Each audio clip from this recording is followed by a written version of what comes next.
Abduljabbar idan har yana da gaskiya in ya tafi kotun ɗaukaka ƙara za ta iya yashe wannan hukuncin da aka masa. Idan kuma mai gaskiya, idan kuma ba shi da gaskiya, za ta ƙara tabbatar da wannan hukuncin da aka masa na karamar kotu. So ba wai muna cewa a fitar da Abduljabbar bane, ba wai muna cewa wai bai aikata laifi bane, mu ba wai muna cewa ya aikata, ba mu hurumin mu a cikin wannan bincike da aka yi ko kuma akan karar da aka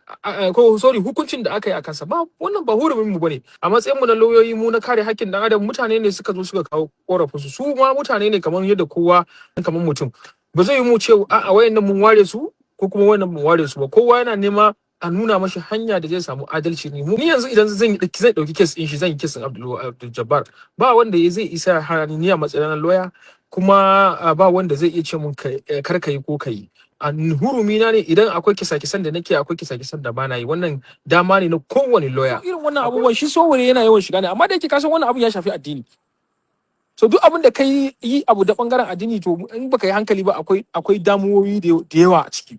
Ka gane? Ni mara kaina sai da muka shiga sai na fuskanci yadda abun yake ta daukan jan hankalin mutane, amma mun yi ne da kyakkyawan zuciya.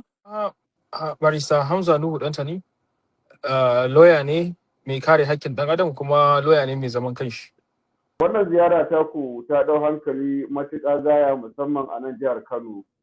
Sai mutane ko masu kallo da sauraro su ce menene abin da ya ji hankalin ku kuka ga ya kamata ku ziyarci wancan malami da yake wancan guri? Bismillahir Rahmanir Rahim. Na farko, abin da ba jan hankali ba ne, wato magoya baya da mabiya da kuma masoya da ƴan uwansu ne suka zo suka kawo korafi akan taimaka a bibi appeal din da ya ɗaukaka, kasan da yake an yanke musu hukunci. So akwai appeal din da ya saka. To amma kasan matsalan da yake faruwa shine kaman mafi akasarin mutane kaman ba su fahimci, ni ne na rubuta da kaina akan mun je, kuma amma bayani na yi kusan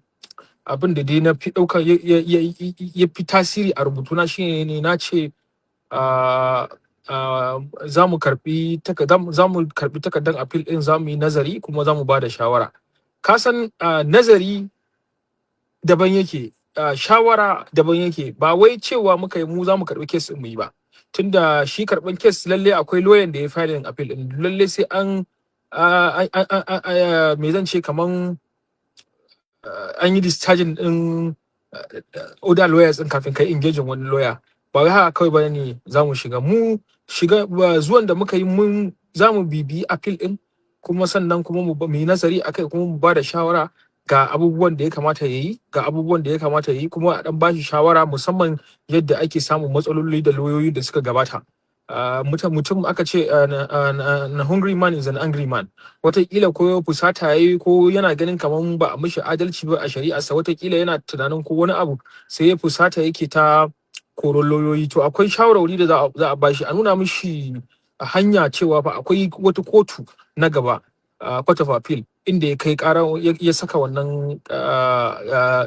ɗaukaka ƙaran da ya yi. Wato abin da muke nufi da adalci a nan shine wannan kotunan da aka kafa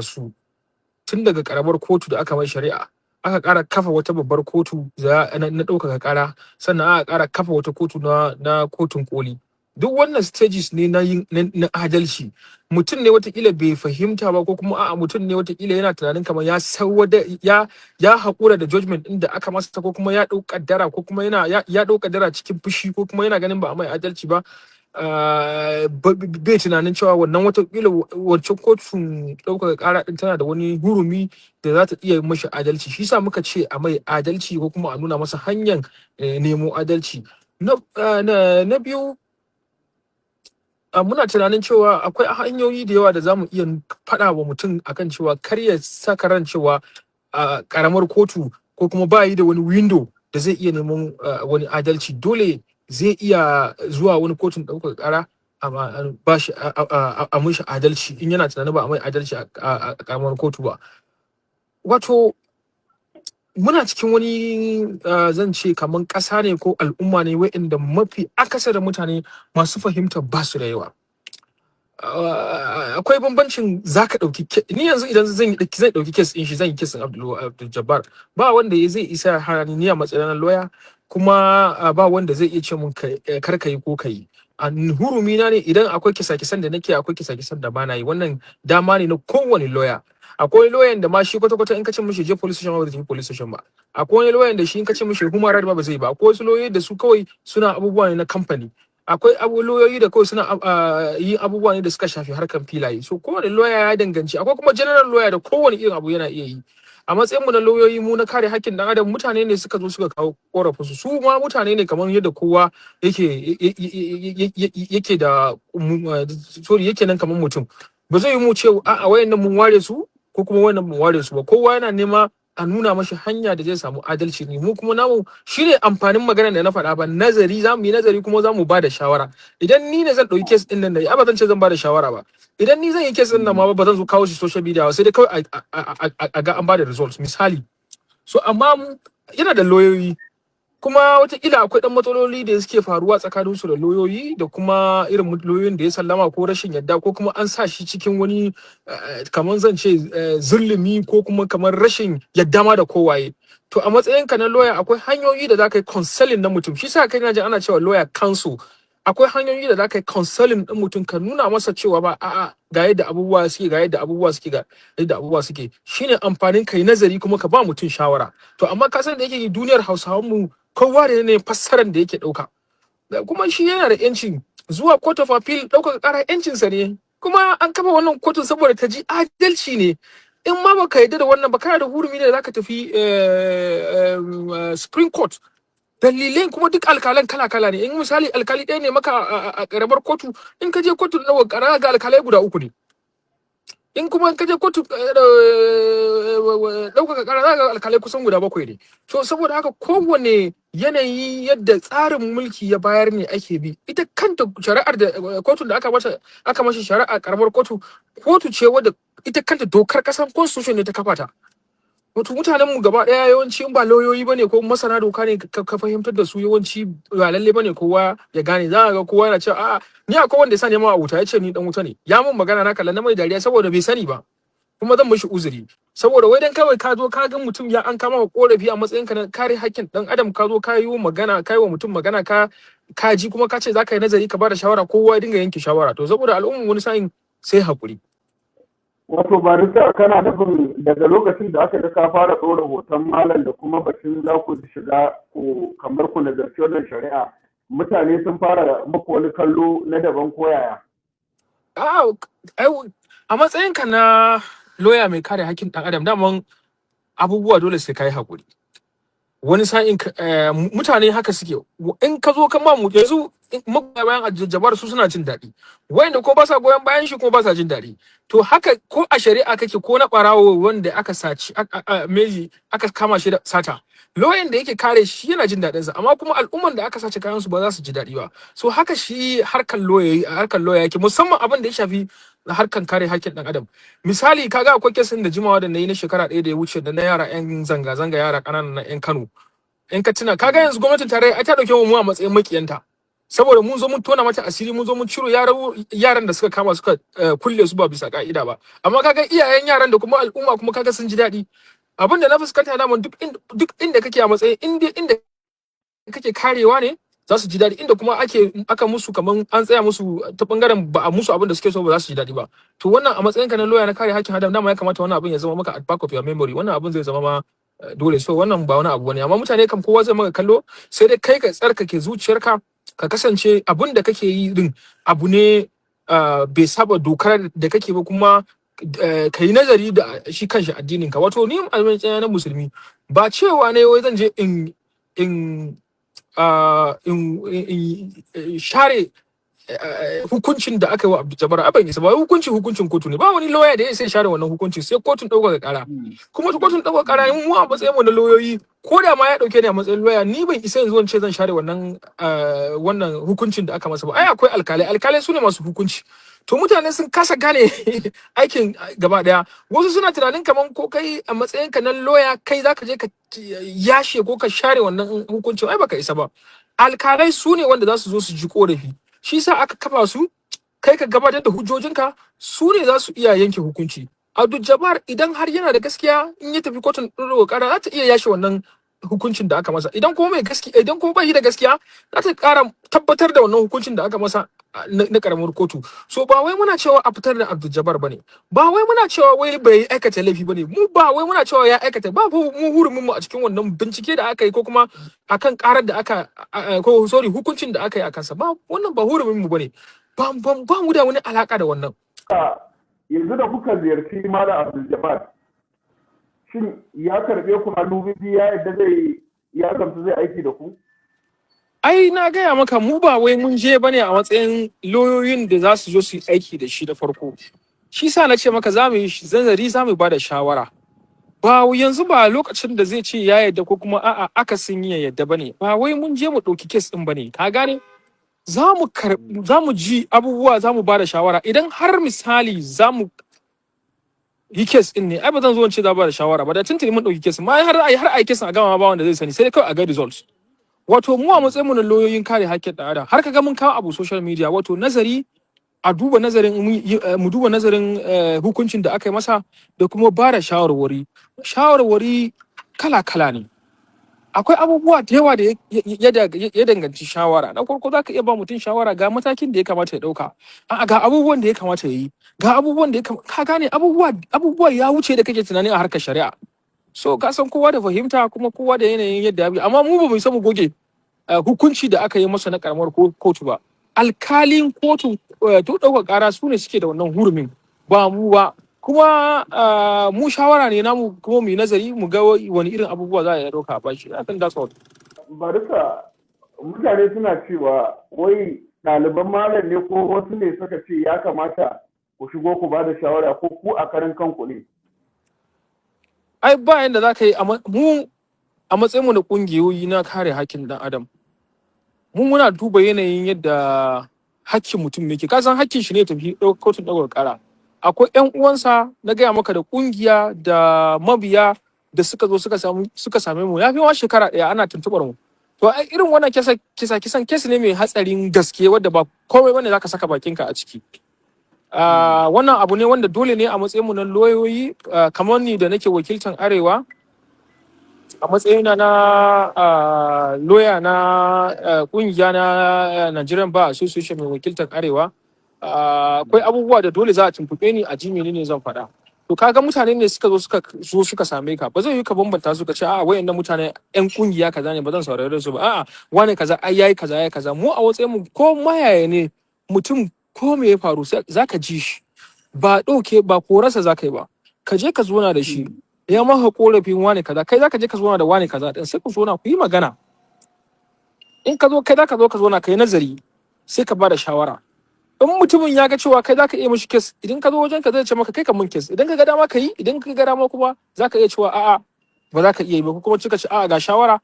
ga wani kaza ya je muku kes, ko kuma a'a kes naku kaza, a'a ko kuma ga hanya mafi sauki da ya kamata a ce an bi wajen warware wannan matsalar. Ai duk shawara ne. Misali, ka gane, yanzu misali yana iya yiwa in maka laifi, malam misali bai yarda da kowa ba, sai mu ce malam ya kamata ka yi kaza, ka yi kaza, a'a gashi ga wannan matakin gwamnati, a'a ga jama'a suna fushi a misali a wannan kalamai da kai, a'a ga hanya mafi sauki da ya kamata a ce an bi, an samu maslaha da su al'umman mutanen da kuma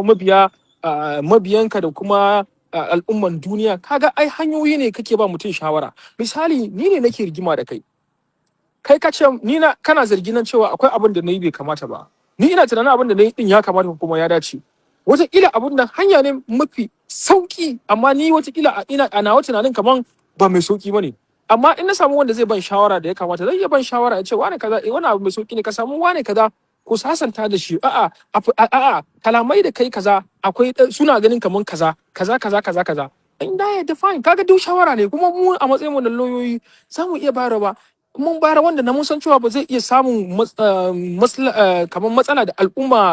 al'umman gari ba, wanda zai zo kaman su al'umman gari su ma sun yabi abu. Ka san yanzu ba abu bane kawai, ban so in fito da komai a fili, amma mu a matsayin mu ba wai muna cewa malam bai yi laifi ba, a'a ba muna cewa malam ya yi laifi ba, ba muna cewa kuma hukuncin da aka ɗora masa ba daidai bane a'a kaza mu duk ba wannan bane matsala fa mu matsalar mu muna nuna mashi hanyar yin adalci ne a kotun gaba kotun ɗaukaka ƙara shi da muke nan mashi wannan yancin shi ne kuma shi sa aka kafa wannan kotun saboda bin adalci abin da muke nufi a don't ka san da Hausa ne nake ta magana ba da sa matsayin ku na masana shari'a idan aka ji kun ce adalci aka ji ɗaliban malam sun ce adalci sai a ga cewa duka adalci da kuke magana shine malam ya samu kansa kamar kowa ya fito daga wannan guri da yake killace ya kuma wanke shi daga wancan zargi haka kake nufi ko ba haka bane wato ni idan na ce maka a wanke shi daga wannan zargin na zama alkali kenan ina so in nuna maka cewa ni ba alkali bane alkali ne kadai ko alkalan da za su yi zaman nan su ne kadai suke da hurumin su ce malam yana da laifi ko bai da laifi ban isa ba kuma ban kai ba kuma idan na yi ma na yi karamba ne bai dace ni in zo in ce malam bai yi laifi ko ya yi laifi tunda akwai hukunci a ƙasa wato adalci da muke nufi shine a saurari wannan appeal din shi a cikin lokaci duk inda misali tunda ya ɗauka ƙara a duba wasu matsaloli ne suka janyo wajen rashin jin appeal din shi a cikin lokaci ita appeal dama kwata-kwata in baka ji daɗin decision na karamar kotu ba ko kuma hukuncin wannan kotu ba an baka kwata-kwata kana da kwana 14 da zaka sa notice of appeal ɗinka bayan yin yanke hukunci wato ana so a nuna maka yanayin yadda kake da yanci da kuma adalci ake nuna maka idan har aka ɗauki wannan lokaci ya wuce kayi appeal ba a saurare ka ba duniya da mabiya da masoya da kai da kanka kana ganin ba a maka adalci ba saboda ga kotun ɗaukar ƙara kuma ka saka to mu ba mu san menene yake faruwa ba dole za a bi a bashi shawarwari a yi nazari a ce to ga hanya to amma alkalan in appeal din ya zama an shigar da shi ya ɗauki lauyoyi ko kuma lauyoyi sun tsaya masa to wannan kotun su suke da hurumin cewa ya aikata laifi ko bai aikata laifi ba za su duba su yi nazari wannan takardan appeal din su ce mashi yana da gaskiya ko kuma bai da gaskiya wannan ba hurumi na bane su wannan court of appeal ne wannan mun fa adalci da nake nufi shine wannan delay din da aka samu me dalilin rashin saurarensa akan wannan lokacin da shawarwari da zamu basha da kuma damar da yake da shi na appeal din ma kan shi da wannan kafa kotun da aka yi na appeal din duk hanya ne na adalci dama abin da ya ji hankalin mutane da aka gan ku a ciki kuma sai aka hango shi showore sai ake ganin kamar shigowar showoren yana nufin cewa za a jin mai yiwa wajen ganin shi malam ya samu kansa wasu na irin wannan zargi shi sowore ba lawyer ba ne. Sowore in ka duba mutum ne wanda shi yana fafutukan kare haƙƙin ɗan adam da kuma bin tafarkin doka. Shi asalin yadda Sowore yake in ka duba ai ya yi faɗa da gwamnatoci da yawa kuma in ka duba shi activist ne. Su kuma activist ba ruwansu da musulmi ba ruwansu da Christians ba ruwansu da pagan su suna nan a ko'ina. So su ya danganci korafi da aka kawo wajen su ko kuma su yi hange su ga cewa waye ne wanda ba a mashi adalci ban ka duba ai ya tsaya kesin Nnamdi Kanu ba yana kotu dan ana sauraron sa amma haka ya fito yayi magana akan Nnamdi Kanu in ka duba ya magana a Nate Nkoko mijin Regina Daniels mutumin da ma kes din ma da so irin wannan abubuwan shi Sowore yana yawan shiga ne amma da yake kasan wannan abun ya shafi addini. So duk abin da kai yi abu da bangaren addini to in baka yi hankali ba akwai damuwoyi da yawa a ciki. Ka gane? Ni ma da kaina sai da muka shiga sai na fuskanci yadda abun yake ta daukan jan hankalin mutane amma mun yi ne da kyakkyawan zuciya ba wai an yi bane saboda ko a wannan mu kaga ba to wannan abun da kawai sai dai mu ce ubangiji Allah dai kawai ya tabbatar alkhairi Allah kuma ya sa adalcin ya tabbata. Amma ka san muna godiya a wannan gaba menene sakonka ga mutane musamman a kafafen sada zumunta na zamani da suke muku ko suka yi maka gurguwar fahimta da ku da suka gani a ciki da kuma sauran al'ummar musulmi menene sakonka a gare su? Na farko ina ma kowa fatan alkhairi kuma ina godiya da wanda ya yi zagi da wanda ya yi yabo da wanda ya ba da shawara duk al'umma ne kuma duk mutumin da zai zo ya kira ka ya ce maka abin da kai bai dace ba ko abin da kai yayi kyau duk yana yi ne saboda watakila yana maka kyakkyawan zato wani ko kallo ma bai ka ishe shi ya zo ya shiga har comment ya maka magana ba wani watakila yana maka kyakkyawan zato sai ya ga kayan abin da ya saba ra'ayinsa watakila shi ma ya kawo ya faɗi albarkacin bakinsa duk wannan muna girma masa kuma duk wanda muka yi masa wanda ya ga kamar mun mushi wani abu da ya bata masa rai dan Allah ya yi hakuri ba wai mun yi bane saboda bata kowa rai, wanda kuma muka yi faranta masa rai shi kuma muna fatan shi ma ubangiji Allah ya kara faranta masa rai kamar yadda mu muka faranta masa rai. Kawai al'umma bayan da ka iya da su sai dai ka yi hakuri, kuma amma mu a matsayin mu na musulmai a koda yaushe ina so in gaya mutane mun yarda da Allah, kuma mun yarda da manzan Allah da kuma hadisan manzan Allah, kuma duk abubuwan da malaman mu suka faɗa dole mu girmama su, kuma da kuma mabiya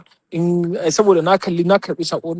sako da yawa a wajen mutane da manyan malaman da masu yabon da kuma masu bada shawara. Akwai wanda ma ya zo ya bada shawara shi bai korewa malam Abduljabbar din wani abubuwa ba, kuma bai kushe shi kuma bai yabe shi ba, amma ya bada shawarwari. To irin wannan suna da yawa gaskiya, muna godiya kuma muna ba wa kowa hakuri, amma kuma ina son kowa ya rika sanin cewa kotuna da ake kallo a tsarin doka, mutane in ba su fahimta ba su rika neman lauyoyi suna musu fashin baki akan ya tsarin mulki na ƙasa da kuma tsarin dokan Najeriya yake, ya tafarkin yake. AMC Hausa, hasken al'umma.